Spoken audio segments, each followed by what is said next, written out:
Salam alaikum wa rahmatullah, c'est Adam de Ruqya France, marhaba bikoum, bienvenue. Je vais vous lire quelque chose avant de commencer, Inch'Allah. Pour ceux vivant encore en France, sachez que la loi sur les dons d'organes est passée. Un frère vient d'être dépouillé de ses organes avant sa salat al-janaza parce qu'il n'avait pas rempli sa demande de refus. La hawla wa la quwwata illa billah. Et ça sera toujours avant l'âge de 13 ans. Le corps de vos enfants appartient à l'État. À partir de 13 ans, l'État il a le droit d'enlever vos organes en cas de mort. Donc, la hawla wa la quwwata illa billah al-azim, il faut partager, mais massivement, à toutes les gens qui vivent en France. Comment ça marche cette loi? Elle est déjà passée. Regardez ici. Si vous ne souhaitez pas donner vos organes et tissus après votre mort, inscrivez-vous sur le registre national des refus. Que dit-il la loi française? Les trois grands principes de la loi bioéthique sont le consentement présumé, la gratuité des dons et l'anonymat entre le donneur et le receveur. Principe du consentement présumé. En France, la loi indique que nous sommes tous donneurs d'organes et de tissus, sauf si nous avons exprimé de notre vivant notre refus de donner. Si vous ne le faites pas avant votre mort, votre corps appartient à l'État. Ils peuvent vous ouvrir, astaghfirullah al-azim, et prendre les organes qui les intéressent. Sans oublier que c'est gratuit. La gratuité, ça c'est dans la loi française.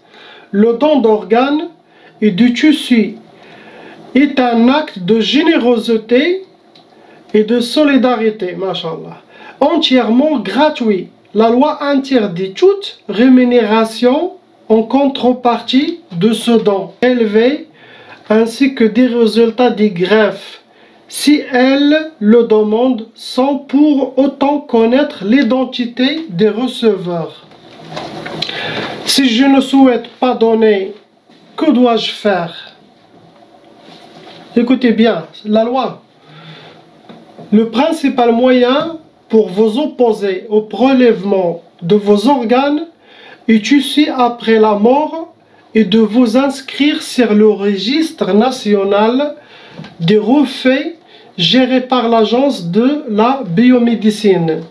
Vous pouvez également faire valoir votre refus par écrit et confier ce document daté et signé à un proche. En cas d'impossibilité d'écrire et de signer vous-même ce document, deux témoins pourront attester que le document rédigé par tierce personne correspond bien à l'expression de votre souhait. Sinon, vous pouvez communiquer oralement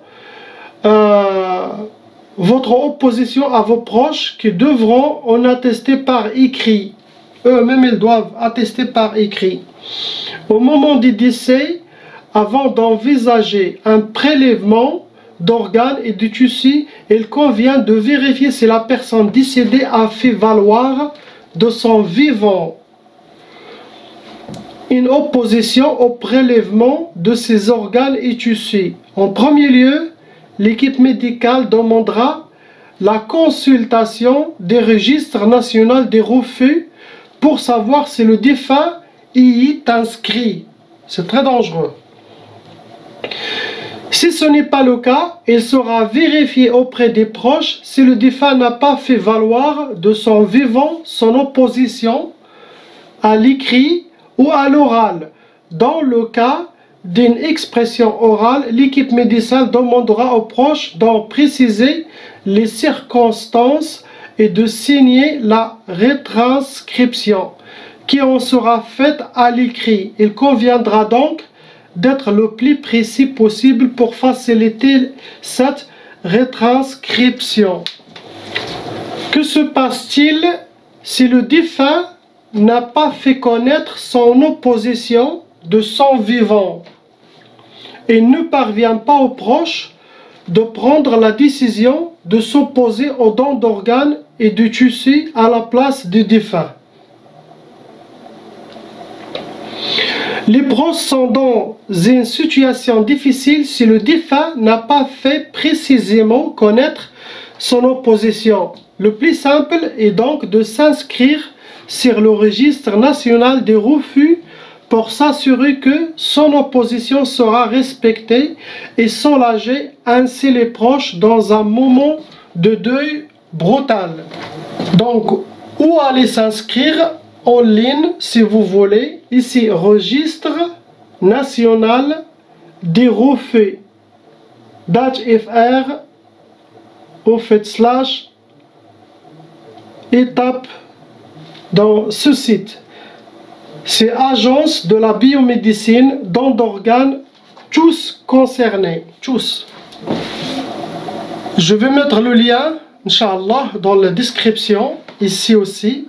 S'il vous plaît, pour Allah, pour Sayyidina Muhammad sallallahu alayhi wa sallam, transférez massivement à tous vos contacts.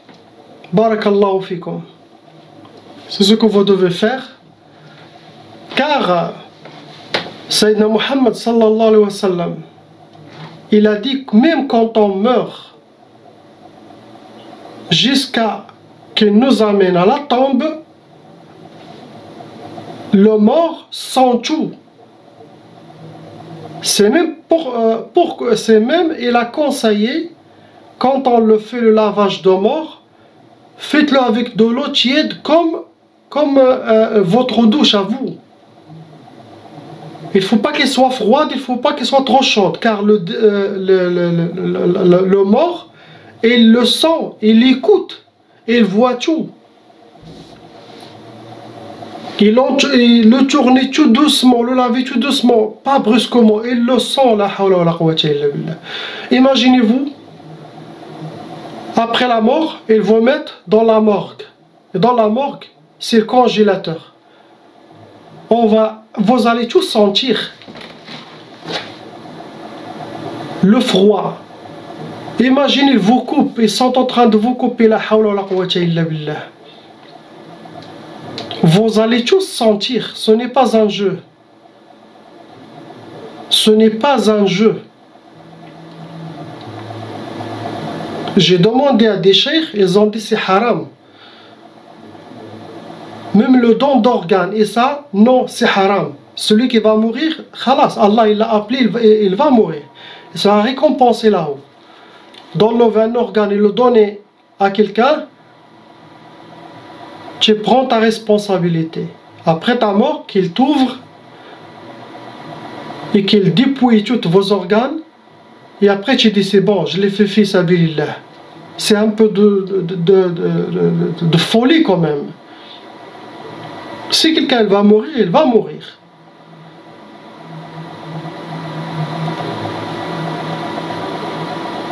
Car les gens disent non, mais c'est bien, tu sais, tu donnes l'organe à quelqu'un pour le faire vivre ou pour le sauver. Mais pourquoi le sauver de quoi?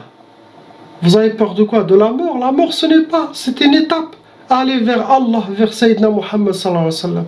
Laissez-le partir chez Allah subhanahu wa ta'ala. Ce n'est pas haram. C'est Allah qui l'a créé, Allah il l'a pris.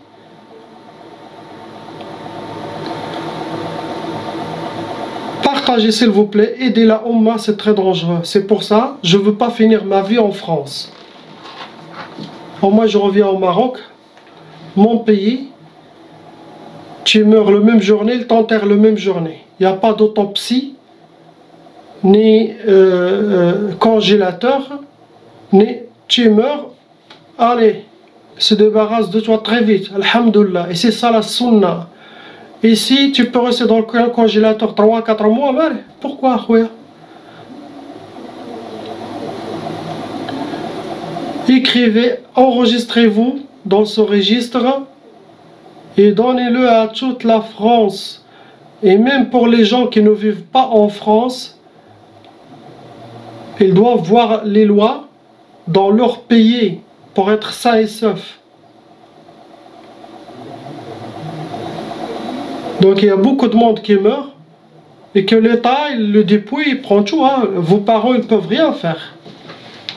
La ilaha illallah, Muhammad Rasulullah. Aujourd'hui, je ne voulais pas faire de vidéo, mais c'était urgent pour la faire passer, Inch'Allah. Salam wa rahmatullah.